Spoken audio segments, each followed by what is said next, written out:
ഇപ്പോൾ നമ്മൾ തയ്യാറാക്കാൻ പോകുന്നത് ഇഞ്ചിപ്പുളി പുളിയിഞ്ചി എന്നൊക്കെ പറയുന്ന ഒരു വിഭവമാണ്. ഓണത്തിനൊക്കെ സ്പെഷ്യലായിട്ട് ഉണ്ടാക്കാവുന്നതാണ്. അതിന് വേണ്ട ഇൻഗ്രീഡിയൻസ് എന്തൊക്കെയാണെന്ന് നോക്കാം. ഇഞ്ചി പൊടിയായിട്ട് കൊത്തി അരിഞ്ഞു വെച്ചിരിക്കുന്നത്, മുളക് പൊടി, കറിവേപ്പില, വാളംപുളി, ഉപ്പ്, മഞ്ഞൾപ്പൊടി, ശർക്കര, കടുക്, വറ്റൽമുളക്. ഇത് വളരെ എരിവൊക്കെയുള്ള ഒരു സൈഡ് ഡിഷായിട്ട് ഉപയോഗിക്കാവുന്ന ഒരു പിക്കിൾ മാതിരി ഉപയോഗിക്കാവുന്നൊരു ഡിഷാണ്. ഇതെങ്ങനെയാണ് പ്രിപ്പയർ ചെയ്യുന്നത് നമുക്ക് നോക്കാം. നമ്മൾ പാൻ അടുപ്പത്ത് വെച്ച് ചൂടായിട്ടുണ്ട്. ഇനി ഇതിലേക്ക് നമുക്ക് എണ്ണ ഒഴിച്ചു കൊടുക്കാം.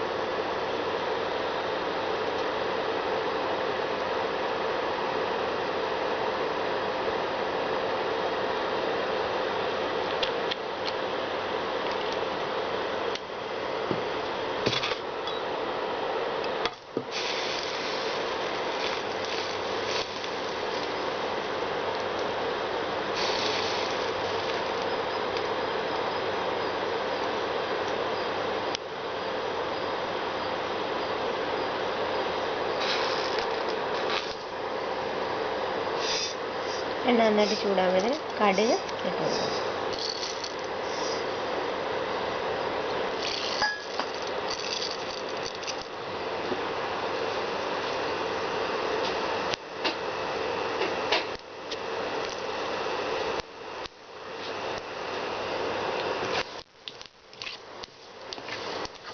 കടുക് നന്നായിട്ട് പൊട്ടി വരുന്നുണ്ട്.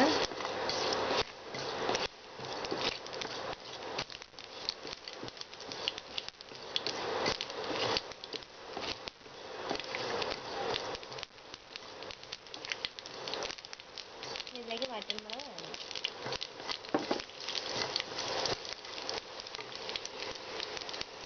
വറ്റൽമുളക് ചെറുതായിട്ടൊന്ന് മൂത്ത് വരുമ്പോഴേക്കും അരിഞ്ഞു വെച്ചിരിക്കുന്ന ഇഞ്ചി ഇട്ട് കൊടുക്കും.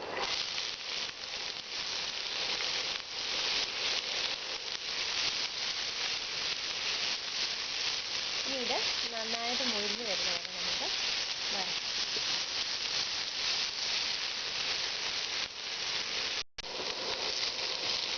അപ്പം നമ്മുടെ ഇഞ്ചി മൊരിഞ്ഞ് വരുന്നുണ്ട്. കുറച്ചുകൂടെ നന്നായിട്ട് വഴറ്റി വരുന്നവരെ നമുക്ക് ഇളക്കി കൊടുത്തുകൊണ്ടിരിക്കാം.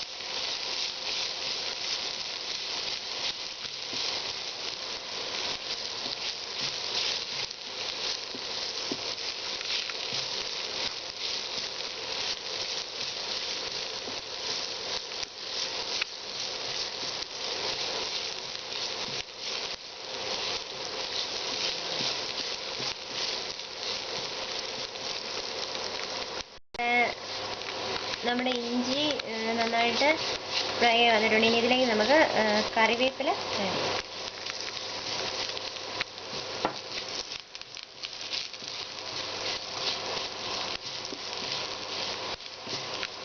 ഇഞ്ചി നല്ല മൊരിഞ്ഞ് വന്നിട്ടുണ്ട്.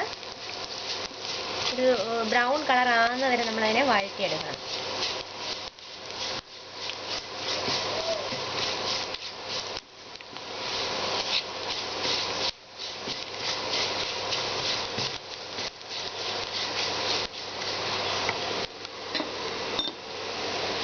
ഇനി ഇതിലേക്ക് നമുക്ക് ഇച്ചിരി മഞ്ഞൾപ്പൊടി ആഡ് ചെയ്യാം.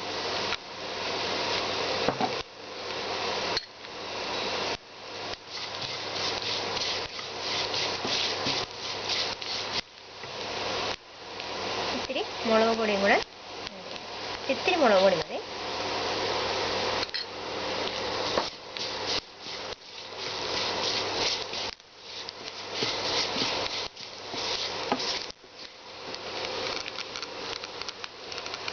ഇനി ആവശ്യത്തിന് ഉപ്പ് ആഡ് ചെയ്യാം.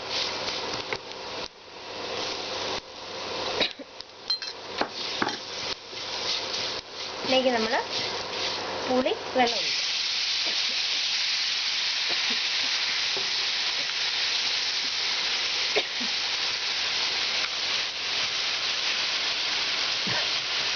ഇതിലേക്ക് ശർക്കര കലക്കി വെച്ചിരിക്കുന്ന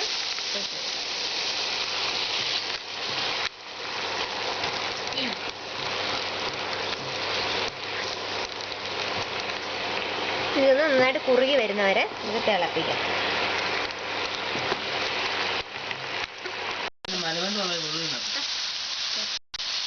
നമ്മുടെ ഇഞ്ചി നന്നായിട്ട് നമ്മൾ ഒഴിച്ചു കൊടുത്ത പുളിവെള്ളവും ശർക്കര വെള്ളവും ഒക്കെ പറ്റി വന്നിട്ടുണ്ട്. ഇനി ഇത് നമുക്ക് ഓഫ് ചെയ്ത് ചൂടോടെ തണുത്തൊക്കെ ഉപയോഗിക്കാവുന്നതാണ്. ചോറിൻ്റെ കൂടെ അല്ലാതെ ഒരു സൈഡ് ഡിഷായിട്ട് ഉപയോഗിക്കാവുന്നതാണ്. നമ്മുടെ ഏരിയയൊക്കെ ഉണ്ടാവും. ഓണസദ്യയിൽ ഒരു പ്രധാന വിഭവമാണ് ഇഞ്ചിപ്പുളി.